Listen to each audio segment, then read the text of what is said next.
Hello there, one and all. Raziel here.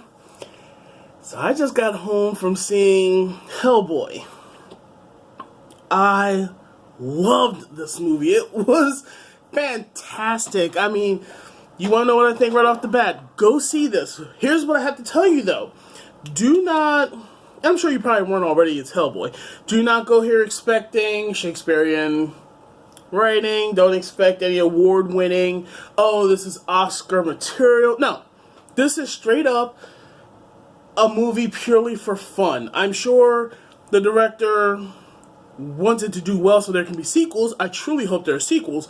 But do not go to this movie with a, how can I say, a purist mind. You know, some people, I understand, are upset because it's being dubbed as a reboot. First off, I'm tired of that phrase, because when you call something a reboot, or in case of Pet Sematary, a remake, you've already failed. Because once an audience member or a viewer goes in, all they're going to do is sit there and think, is this anything like the original?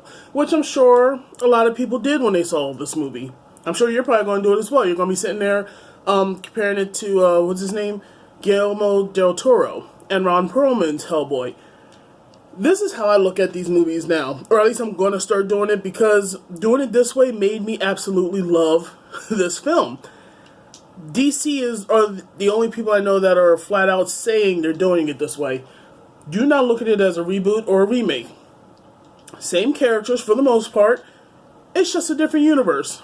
Certain choices were made differently, and because of that, the movie's going to be slightly different. Now, luckily, it's not a straight up rewriting of the original first. That said, there are plenty of hints, Easter eggs, and even the opening was, for the most part, a blatant repeat of the original, only instead of Rasputin summoning the Ichrid Jihad, I believe that's what it was called. We're not flat out told that that's what he's doing. No spoilers in this review, by the way. He's trying to do a ritual. Now, we don't know exactly what they're trying to do, but the end result, one point, is at least still the same. Hellboy arises. You see, I cannot remember his name from the original movie, but you do see the wind-up man who has blood for sand and the tonfas that are actually blades. I swear I love those things. I want those things. And you see a woman who could quite possibly be Rasputin's love interest, but other than the opening, we never see these people again. That said, there was one sequel big. Little note, stay throughout the credits, because there's a mid-credit scene and a final credit scene. I'll get to that soon. There's a hint, sort of, that they may return in a sequel. If so, I'm game for it. Let's see where they go with it. They might do something different. If you have a weak stomach, do not see this movie. If you saw the movie, Dead Alive, or Brain Dead, it's the same movie but different titles. If you were able to sit and enjoy a oatmeal cream cookie while watching that movie, you'll be fine. If you could not, this movie is extremely gory for gory's sake. None of it's real. It's more like Evil Dead type gory. It's just an overkill, but whatever. There are only two things I would honestly, I wouldn't say so much complain about this movie, but it's just more of a nitpick. One are called location cards. That's what I'm calling them. That's where if you go to somewhere like Colorado is one of their locations. Bam, right in front of the screen is the word Colorado. When they go to actual places, you get their names out too, where all I can do is really sit there and go, what's the point? I mean, maybe I haven't read the comics. Maybe there's something in the comics where it's significant for it to be, for us to know it's Colorado. Maybe some little hidden Easter egg, but still, otherwise, it's not necessary for the movie. As for other locations, such as, the Bureau for Defense Against Paranormal Beings, that type of thing, we don't really need that card. We'll figure it out through the context or the transactions of the conversations as to where they are. Just not needed, but more of a nitpick. My only other real beef, but at the same time, I loved it, because we find out Hellboy is a fanboy. I mean, definitely stay for the mid-credit scene. Priceless. But there is a character, I'm not going to spoil who it is, but if you've done any of the research from the original sequel that Guillermo del Toro wanted to do, there was a certain character from the comics that never made it. He couldn't even make it on the video games, and he had planned for Bruce Campbell, of all people, to play this character. Well, if you don't know what I'm talking about, you'll enjoy the surprise. If you do know what I'm talking about, yes, that character is in this movie, but he's not played by Bruce Campbell. He's played by, trying to remember the movie he was in. It was Thomas Hayden Church is the person who played him, who did a good job. I give it that. It's just the whole time I see this character, I'm sitting here thinking, could have used the chin. But oh, I digress. Few things I definitely want to point out about this movie. The opening sequence, right off the bat, is what told me I was going to love this. It was fantastic. They clearly gave no cares as to what people thought about this movie, and I love that, because that means we're just going to have fun and go at it. Granted, we're going to drop the F-bomb a few times more than we need to, but whatever. We're having fun. And that, for the most part, helps me to enjoy a movie. I would prefer a movie with a coherent linear story, which more or less is here, but not so much. But in lieu of that, let me at least enjoy what I'm watching. And I absolutely did. There is one character who is a villain. I do not recall his name. His backstory is hilarious. I mean, it's pointless, but it's hilarious. But the whole time I'm seeing him, all I could think was Michael Bay's Ninja Turtle movie, where they had Bebop and Rocksteady. This was Bebop done right. Because I don't know if it was, but by the appearance, it looks like he was part practical design, like practical costumes, and CG. And if that is what they did, it blended so perfectly that there were some moments I couldn't really tell the difference. Sometimes you could, but there were a few times just like, I could work with that. And there's one real gory moment with this character where you find out how this character achieved his goal. And when I saw that, all I could sit there and think, why has that not been done in other movies? If it has, please let me know in the comments below. I want to see these movies, because that was a brilliant thing to do. A little bit of fourth wall breaking, a little jabs here and there about things that could come or may not come, and I dug that. That was fine. When it came to certain characters in the movie, I love that they did the lore properly. Like, they're like, again, I won't spoil. There's a certain character where if you know your Fae lore, a witch who travels by mortar.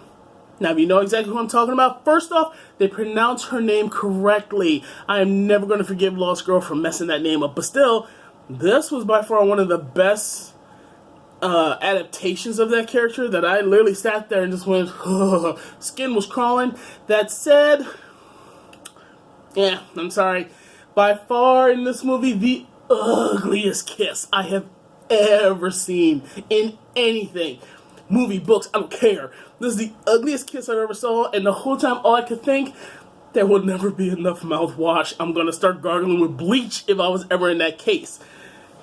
You'll know it when you see it. Just don't drink anything when the scene comes. You will see it coming, but oh, just gross. That said, there's another character, we never really see them. Like, if you do want to start thinking of the original Hellboy movies, there's a couple, maybe a few characters that are obviously missing. And it's not a trick of not being in the trailer, because let's face it, the trailer ruins a lot of stuff. But one particular character, we get a hint at them. And again, a type of sequel bait where I'm sitting there like, I can dig this, let's see how it goes. And we have two new characters coming in. One, her name is Alice. I want to say the name is Sasha something. I spaced on her name.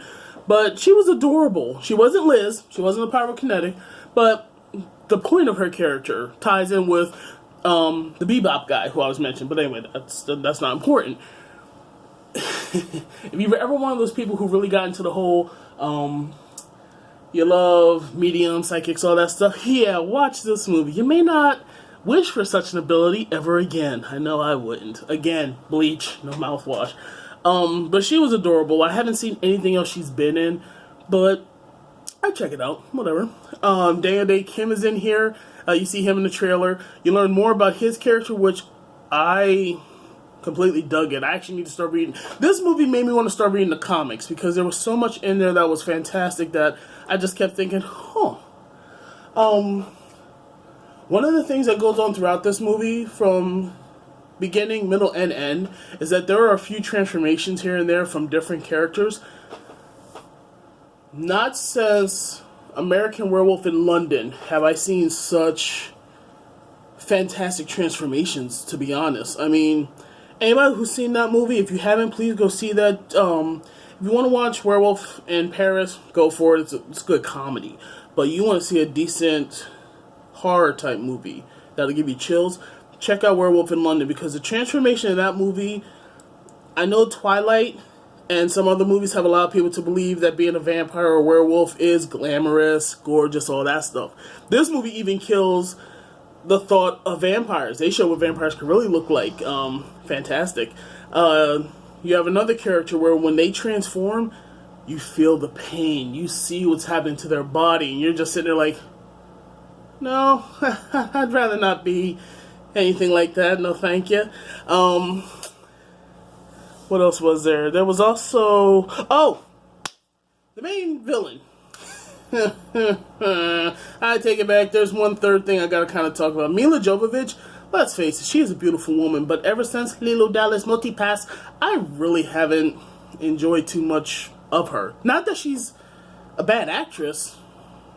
It's just, the problem is, most of the roles that she's in outside of Fifth Element, she doesn't really have that much.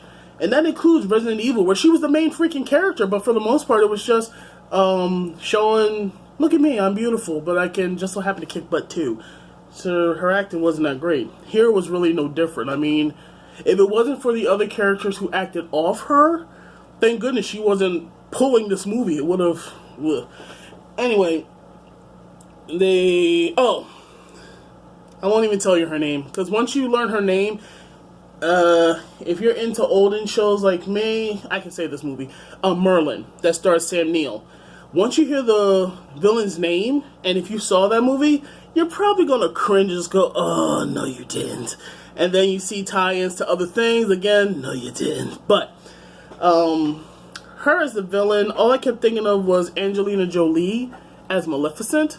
Would have done better, just give her wings, but they dubbed her the Blood Queen. Blood Queen, forgive me. You want to see a good Blood Queen?